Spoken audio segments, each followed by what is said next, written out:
Hello दोस्तों, आप देख रहे हैं SSJ टेक फिक्स और आज हम इस वीडियो में करने वाले हैं लैपटॉप को अपग्रेड। और उसका कारण है मेरे लैपटॉप का बूटिंग टाइम 8 से 10 मिनट, ठीक है। इसलिए हम अपने लैपटॉप को अपग्रेड करने वाले। और दोस्तों इस वीडियो में मैं रियल वजह बताऊंगा कि इस अपग्रेड से मेरे लैपटॉप की स्पीड कैसे बढ़ेगी। चलिए दोस्तों वीडियो शुरू करते हैं। तो दोस्तों ये मेरे पास सैमसंग का लैपटॉप है। इसका प्रोसेसर राइजन है और रैम अप्रॉक्स 2 GB है और hard disk 500 GB normal SATA है, ठीक है। अभी इसकी करंट कॉन्फ़िगरेशन ये है और इसका बूटिंग टाइम 8 से 9 मिनट का है। अगर बूट हो जाए तो ठीक है, नहीं तो हमें डायरेक्ट बंद करना पड़ता है। 2-4 बार ऑन ऑफ करो तब जाके ये बूट होता है। अभी करंट सिचुएशन इसकी ये है। मैं इसको ऑन करके दिखाता हूँ, आप देखो इसका बूटिंग टाइम। और अब हम इसमें 2 चीजें अपग्रेड करने वाले हैं। पहला SSD normal hard disk to SSD, दूसरा रैम अपग्रेड, तीसरा हम इसमें ऑपरेटिंग सिस्टम रीलोड करेंगे और लास्ट में हम इस लैपटॉप को करेंगे सर्विस, जिससे कि थोड़ी बहुत अगर इसमें हीटिंग वीटिंग का इशू है तो वो भी रिजॉल्व हो जाए। तो दोस्तों ये 3 से 4 काम हमें इस लैपटॉप में करने हैं, तभी इसकी परफॉर्मेंस बूस्ट होगी, क्योंकि ये सारे काम एक दूसरे से जुड़े हुए हैं। तो दोस्तों अगर आप भी अपना PC या लैपटॉप पुराना अपग्रेड करा रहे हैं तो ये चारों काम कंपलसरी हैं, इसे आप जरूर कराएं।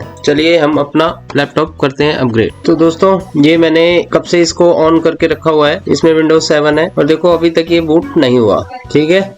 ये देखो Windows 7 में इसका ये हाल है। तो ये मेन वजह है जिसकी वजह से हमें इसे अपग्रेड करना पड़ रहा है। तो चलिए करते हैं दोस्तों, इसे अपग्रेड करते हैं। इसे डायरेक्ट बंद और बैक साइड से इसे ओपन करते हैं, ठीक है। ये मैंने चार्जर अनप्लग कर लिया। अब मैं इसका बैक कवर ओपन करूंगा जिसके अंदर की रैम और हार्ड डिस्क है। तो दोस्तों मुझे ये स्क्रू ओपन करना है। ये मैंने इसका स्क्रू खोल लिया और मुझे ये इसका कवर स्लाइड करके खोलना है, मतलब अपोजिट डायरेक्शन में, क्योंकि कई डायरेक्ट ओपन होते हैं, कई स्लाइड करके ओपन होते हैं। सबका कॉन्सेप्ट अलग अलग होता है। ओपन हो गया।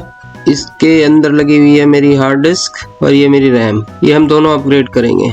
मैं इसकी हार्ड डिस्क निकालूंगा नहीं, इसकी CD-ROM की जगह मैं कैडी और SSD का यूज करूंगा, ताकि मेरी जो इंटरनल हार्ड डिस्क है वो काम आ जाए डाटा स्टोर करने के लिए। ये रैम 2 GB सेम फ्रीक्वेंसी की मैं दूसरी लगाऊंगा, DDR3 रैम है ये। इसकी जगह पे मैं 8 GB रैम बढ़ाऊंगा और साथ में इसे भी यूज करूंगा, क्योंकि बेकार हमें कुछ नहीं करना। जो इसमें चीज यूज हो रही है उसका यूज करते हुए हमें अपग्रेड करना है। तो मैं इसकी CD-ROM बाहर निकाल लेता हूँ ताकि मैं कैडी और SSD का यूज करके यहाँ पे इंस्टॉल कर सकूँ। ये मैंने CD-ROM बाहर निकाल ली। इसको बाहर निकाल के इसके बैक साइड से हमें इसका लॉक निकाल लेना है, जिसको कि हम कैडी में यूज करेंगे, ताकि हम जब SSD कैडी में लगा के इसको फिट करेंगे तो हम जैसे हमारे CD-ROM का स्क्रू टाइट था वैसे ही कैडी का भी स्क्रू टाइट हो, ये बाहर ना निकले। विदाउट स्क्रू अगर हम इसको छोड़ेंगे तो ये बाहर आ सकती है। ये मेरी कैडी, ये SSD को टाइट करने के लिए कैडी के साथ ही स्क्रू भी आते हैं और स्क्रू ड्राइवर भी आता है। ये SSD मैं कैडी में इंसर्ट करूंगा और इसमें लगाऊंगा स्क्रू। कुछ भी मिस नहीं करना है, नहीं तो बाद में इशू होगा आपको, ठीक है। इस तरीके से हमें स्क्रू टाइट कर लेने हैं SSD के। और वो जो CD-ROM का लॉक था वो भी हमें इसमें टाइट कर लेना है। ये कंपलसरी है। ये मेरा सेट हो गया। अब हमें इसका फ्लैप भी लगाना है। ये हम अभी भी लगा सकते हैं या बाद में इसको सारा काम करने के बाद लास्ट में भी लगा सकते हैं। ये हमारी हो गई फिट। हम करते हैं इसका स्क्रू टाइट, ताकि हमारे काम करते करते निकल के ना भागे। तो इसका फ्लैप भी लगा देते हैं। लॉक मैच करके लगाना है। ये हो गई हमारी SSD सेट।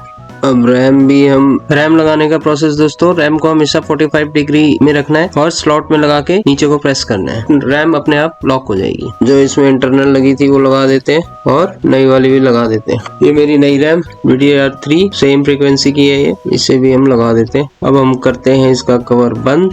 स्लाइड करके ही बंद होगा। आराम से लगाना दोस्तों, कोई जबरदस्ती नहीं करनी। ये हमारा हो गया सेट। इसका भी स्क्रू लगा देंगे। तो ये हमारा हार्डवेयर का काम हुआ कंप्लीट।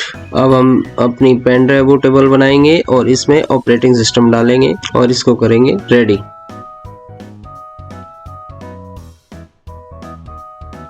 चलिए चलते हैं स्क्रीन पे और देखते हैं कैसे बनेगी। तो दोस्तों ये मैं अपना ब्राउजर ओपन कर रहा हूँ। ये मैंने ओपन कर लिया। यहाँ पे मैं खोल रहा हूँ google.com। ये मैंने यहाँ पे google.com ओपन कर लिया। यहाँ पे मुझे डालना है विंडोज सॉफ्टवेयर डाउनलोड, जो कि मैंने पहले डाल रखा है। अगेन डाल देता हूँ विंडोज सॉफ्टवेयर डाउनलोड, ठीक है दोस्तों। ये मुझे डालना है और फर्स्ट लिंक पे टिक करना है। ये माइक्रोसॉफ्ट की ऑफिशियल वेबसाइट है, मैं इस पे जाऊँगा। अब यहाँ पे मुझे Windows 7 भी, 8.1 भी, 10 भी, Windows 11 भी सारे ऑप्शन आ रहे हैं, लेकिन मुझे जाना है Windows 11। क्योंकि मुझे अभी फिलहाल ये इंस्टॉल करनी है। विंडोज 11 पे टिक किया मैंने। दोस्तों ये वाला ऑप्शन आपका क्रिएट विंडोज 11 इंस्टॉलेशन मीडिया, ये ऑटोमेटिक आपको बूटेबल क्रिएट करके दे देगा, लेकिन हम आज करेंगे इमेज डाउनलोड और बनाएंगे बूटेबल। सेलेक्ट डाउनलोड विंडोज 11, फिर मुझे डाउनलोड पे टिक करना है। अब आगे ये product language United state confirm. ठीक है दोस्तों, 64 बिट ही हमें चाहिए और ये मेरी इमेज होने लगी डाउनलोड। अब ये मेरे पास ऑलरेडी है, इसलिए मैं इसको करूँगा कैंसिल। आप लोगों को करना है ये पूरा डाउनलोड। ओके, पहली चीज़ मेरी हो गई। दूसरी चीज़ मेरे पास इंटरनेट था तभी ये डाउनलोडिंग पॉसिबल हो पाई। 2 चीज़ें मेरी फुलफिल हो गई। तीसरी चीज़ मुझे चाहिए रेफरेंस। अगेन मैं गूगल डाल रहा हूँ, ये हो गया मेरा गूगल ओपन और मैं यहाँ डालूंगा रेफरेंस RUFUS। ठीक है दोस्तों, रेफरेंस डाउनलोड मैंने किया टेक और ये मैंने किया इसको डाउनलोड रेफरेंस। दोस्तों कोई भी अनवांटेड लिंक पे टिक नहीं करना हमें, हम इसको करेंगे क्लोज और ये मेरा रेफरेंस हो गया डाउनलोड। ठीक है दोस्तों, अब 3 चीज़ें मेरी हो गई। अब चौथी चीज़ मुझे चाहिए मेरी पेन ड्राइव मिनिमम 8 GB की। ओके, तो दोस्तों अब मैं लगाने जा रहा हूँ अपनी पेन ड्राइव जो कि मेरी है 32 GB की। आपकी मिनिमम 8 GB है तो भी काम हो जाएगा। मैंने इंसर्ट कर दी है। अब मुझे एक चीज़ देखनी है तो आपको यहाँ से दिखा भी देता हूँ। जिस PC में गया, ये मेरी 32 GB की पेन ड्राइव है। ठीक है दोस्तों, मैंने लगा दी है। अब मैं गया डाउनलोड में मेरा ये रेफरेंस डाउनलोडेड है। मैंने किया रेफरेंस रन। नो, मुझे अपडेट नहीं करना।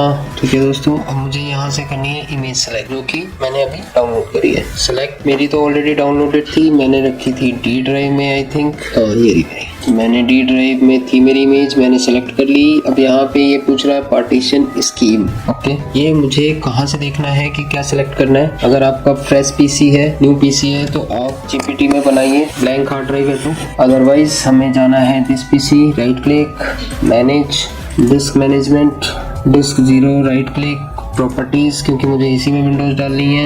यहाँ पे मुझे जाना है, किस पे जाना है, वॉल्यूम्स। यहाँ पे मुझे क्या दिखा रहा है, partition style, master boot record and MBR। ठीक है दोस्तों, MBR दिखा रहा है। यहाँ पे मुझे क्या सिलेक्ट करना है, MBR। अगर आपका यहाँ पे GPT दिखा रहा होता तो हम करते सिलेक्ट GPT। अगर हम यहाँ गलत सिलेक्शन करेंगे तो विंडोज में एरर दे देगा ये ड्यूरिंग इंस्टॉलेशन। मैंने बनाई ये MBR। ठीक है दोस्तों, अब मैंने किया इसको कैंसिल।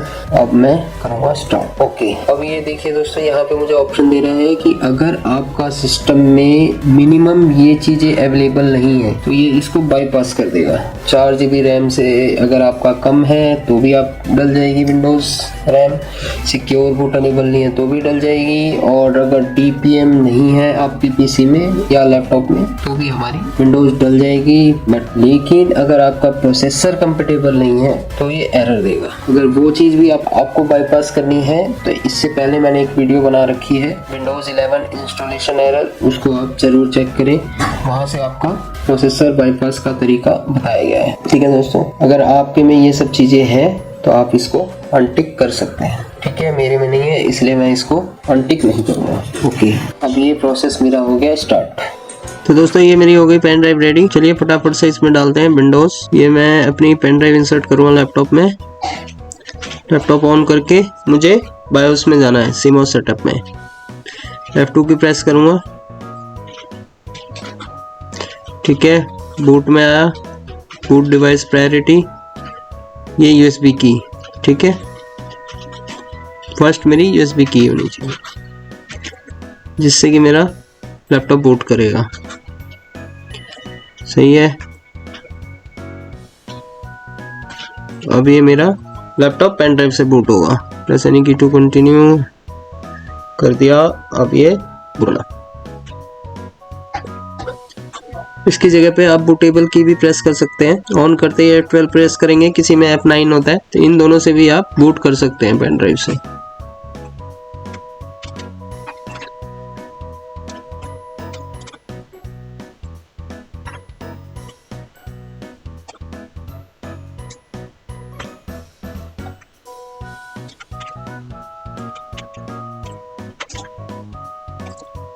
यहाँ पे मुझे सेलेक्ट करना है इंग्लिश इंडिया और नेक्स्ट। Install now.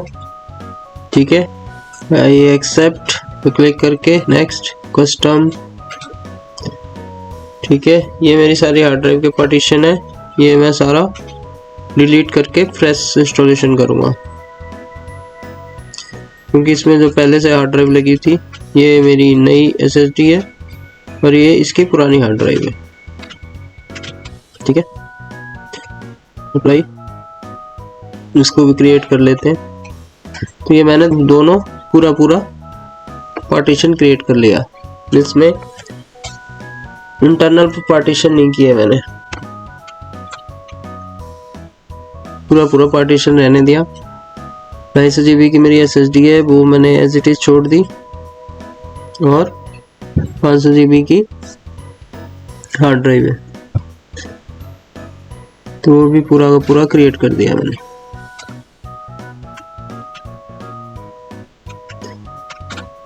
ठीक है, ये मैं SSD सेलेक्ट करूंगा, उसके बाद नेक्स्ट, क्योंकि मुझे डालनी है SSD में विंडोज।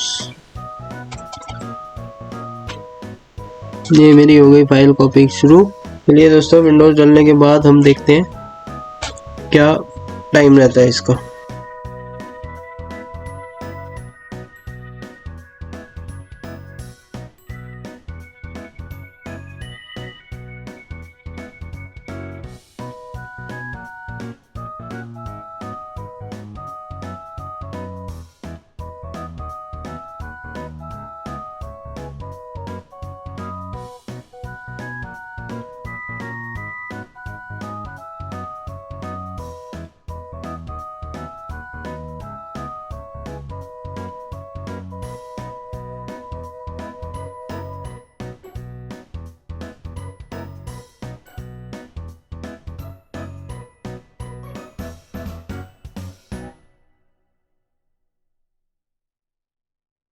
दोस्तों, आज हम इस वीडियो में सीखने वाले हैं लैपटॉप की कंप्लीट सर्विस करना। अगर आपको भी प्रॉब्लम आ रही है अपने लैपटॉप में हीट होने की, हैंग होने की या स्लो चलने की, तो सर्विस की हेल्प से हम इसको सॉल्व कर सकते हैं। चलिए दोस्तों, वीडियो शुरू करते हैं। दोस्तों, आज हम इस वीडियो में लैपटॉप को कंप्लीट सर्विस करना सीखेंगे। जैसा कि आप वीडियो में देख रहे हो, सबसे पहले मुझे लैपटॉप के बैक साइड में जितने भी स्क्रूज हैं ओपन करने। दोस्तों, कुछ स्क्रू मुझे हार्ड डिस्क और रैम के कवर के नीचे भी मिलेंगे, जिसको कि ओपन करके हम रैम और हार्ड डिस्क चेंज करते हैं। ये मैं उसका कवर ओपन कर रहा हूँ। कुछ स्क्रू मुझे यहाँ पे मिलेंगे, वो भी ओपन करने हैं। इसी तरीके से स्टेप बाय स्टेप जितने भी मुझे स्क्रू मिलेंगे वो मुझे सब ओपन करने हैं। बिना स्क्रू खोले जबरदस्ती लैपटॉप को ओपन नहीं करना है, नहीं तो लैपटॉप आपका फिजिकल डैमेज हो सकता है। तो दोस्तों, स्क्रू मेरे खुल चुके हैं। स्क्रू खोलने के बाद मुझे अपनी हार्ड डिस्क बाहर निकालनी है, CD-ROM बाहर निकालनी है, ताकि मेरा बेस आसानी से खुल सके। ये मेरी हार्ड डिस्क बाहर आ गई। अभी कुछ स्क्रू मेरे बचे हुए हैं, वो भी ओपन कर लूं। ये बैटरी भी निकाल ली मैंने, बैटरी बाहर आ गई। इसके नीचे भी मेरे स्क्रू हैं। तो जो भी अपर पार्ट है, बैटरी, ऊपर का कवर खोल के मुझे जितने भी पेज हैं ओपन करने थे। ये बैटरी के नीचे भी पेज है, कवर के अंदर जो मैंने खोला था उसके अंदर भी पेज है। तो इस तरीके से हमें जितने भी ऊपर के पार्ट हैं उनको ओपन करके उसके अंदर जितने भी स्क्रू हैं वो भी खोलने हैं, क्योंकि जब तक हम पूरे स्क्रू ओपन नहीं करेंगे तब तक हमारा लैपटॉप ओपन नहीं होगा। ये CD-ROM मैंने निकाल ली, क्योंकि CD-ROM के नीचे भी पेज होते हैं, इसलिए हमें CD-ROM भी बाहर निकालनी है और उसके नीचे जो स्क्रू है वो हमें ओपन करने हैं।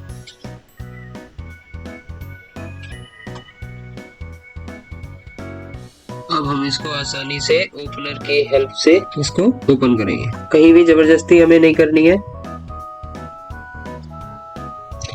जहां से आसानी से ओपन होता रहे वहां हमें खोलते जाना है। जहां ओपन होने में दिक्कत हो वहां हमें चेक करना है कि कोई स्क्रू तो नहीं है। अगर नहीं है तो हम उसको ओपन करेंगे। किसी भी जगह हमें कोई जबरदस्ती नहीं करनी है।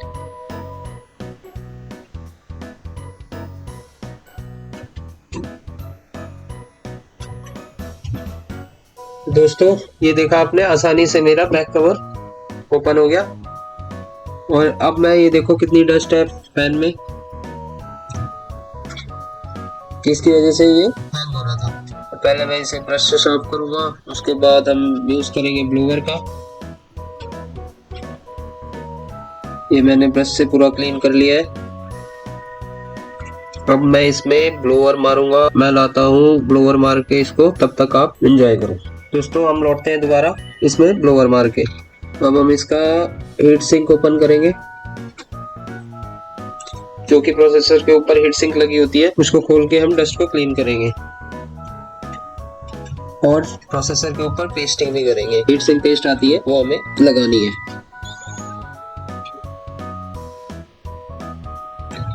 ये हमने हीट सिंक बाहर निकाल ली। अब मैं इसमें लगाऊंगा पेस्ट, ताकि जो मेरी हीटिंग वाली प्रॉब्लम थी वो भी सॉल्व हो जाए। इस दौरान दोस्तों हमें ध्यान रखना है ये किसी कंपोनेंट पे ना गिरे, तो ध्यान से लगाना है, और ना ही कोई पेच हमारा सर्किट पे गिरे। हमने पेस्ट लगा दी। दोस्तों हमें हीट सिंक भी अच्छे से साफ करनी है। देखो कितनी धूल थी, ये डस्ट ब्लोअर मारने के बाद भी नहीं निकली थी। अब हम इसको रीफिट करेंगे।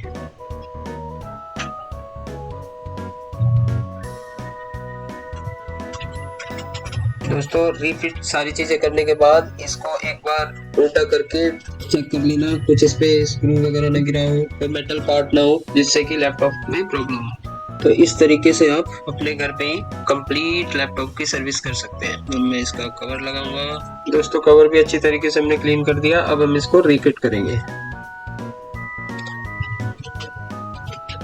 तो दोस्तों मेरा बेस रीफिट कर दिया मैंने। अब मैं जो जो चीजें मैंने निकाली थी, CD रोम और hard disk, battery, step by step मैं सारी चीजें लगाऊंगा इसमें। ये मैं हार्ड डिस्क इंस्टॉल करूंगा।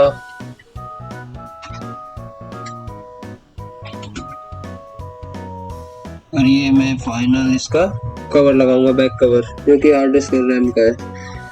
तो देखा दोस्तों, इस तरीके से आप भी अपने घर पे बहुत ही आसान तरीके से अपना कंप्लीट लैपटॉप सर्विस कर सकते हैं। अगर फिर भी कोई क्वेरी है तो आप हमें कमेंट करके पूछ सकते हैं। तो दोस्तों इस तरीके से हमारे सारे पार्ट कंप्लीट हुए, सब कुछ हमने इस लैपटॉप में कर लिया। अब फाइनली इसको ऑन करके देखते हैं क्या रिपोर्ट है। ये मैंने ऑन किया है, पेनड्राइव निकाल लेते हैं अब। तो दोस्तों अब इसका फाइनल बूटिंग टाइम 20 से 30 सेकेंड का हो गया है। थैंक्स दोस्तों, थैंक्स फॉर वॉचिंग। ऐसी वीडियो देखने के लिए हमें सब्सक्राइब करिए। मिलते हैं नेक्स्ट वीडियो में।